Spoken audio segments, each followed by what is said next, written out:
বাঙালি বাড়িতে জন্মদিন হবে আর পায়েস হবে না, তাই কখনো হয়? আজকে তোমাদের জন্য জন্মদিনের পায়েস। তার জন্য প্রথমেই নিয়ে নিয়েছি ফুল ফ্যাট কাউ মিল্ক। এই দুধটা কিন্তু প্যাকেটের দুধ না, গ্রামের খাঁটি দুধ। দুধটাকে প্রথমে জাল দেওয়া হচ্ছে, তারপর পরিমাণ মতো গোবিন্দভোগ চাল নিয়ে নেওয়া হচ্ছে।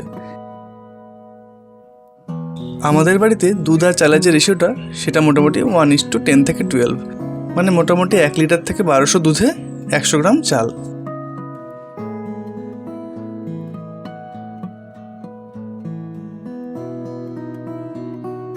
দুধটা ফুটে আসলে চাল ধুয়ে দুধে দিয়ে দেবো। এইবার চাল আর দুধকে বেশ খানিকক্ষণ ফোটাতে হবে।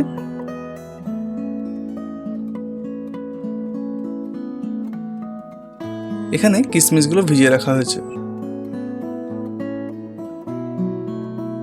এইবার সেই ভেজানো কিশমিশগুলো পায়েসে দিয়ে দেওয়া হলো। দুধ আর চালটা ততক্ষণ ফোটাতে হবে যতক্ষণ না চালগুলো সেদ্ধ হয়। এইবার পায়েসে দিয়ে দেওয়া হবে মিষ্টি। মিষ্টি থাকলে পায়েসে একটা সুন্দর মিষ্টি তৈরি হয়। মিষ্টি না থাকলে চিনি ইউজ করতে পারো। এই চিনি বা মিষ্টিটা কিন্তু সবার শেষে দিতে হবে, চাল সেদ্ধ হওয়ার পরে। চাল সেদ্ধ হওয়ার আগে দিয়ে দিলে চালগুলো কিন্তু ভালো করে সেদ্ধ হতে যাবে না। আমাদের পায়েস রেডি। এবার একটা পাত্রে সার্ভ করে নেওয়া হচ্ছে। এবার উপর দিয়ে কাজু দিয়ে গার্নিশ করা হচ্ছে।